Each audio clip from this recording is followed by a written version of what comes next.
சின்ன குழந்தைங்கள்ல இருந்து பெரியவங்க வரைக்கும் நிறைய பேர் வெளியே ஃபாஸ்ட் ஃபுட் சாப்பிட்றத நான் பார்த்திருக்கேன்.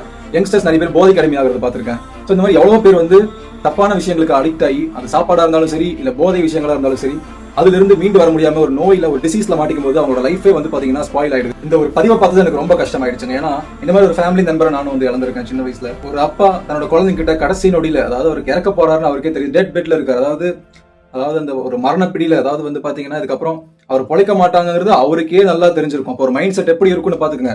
அந்த நிமிஷத்துல அவரோட பையனை உட்கார வச்சு 2 வார்த்தை ஜாலியா குறும்பு பண்ணக்கூடாது, ஒழுக்கமா இருக்கணும், அம்மாவை பாத்துக்கணும்னு சொல்ற இந்த மாதிரி சில காட்சிகள் எல்லாம் பார்க்கும்போது மனசு ரொம்ப உருக்குலைச்சிருச்சுங்க. எந்த கெட்ட பழக்கமும் இல்லாம இருக்கவங்களுக்கும் வந்திருக்கு, எல்லா கெட்ட பழக்கம் வச்சிருக்கவங்களுக்கும் வந்திருக்கு.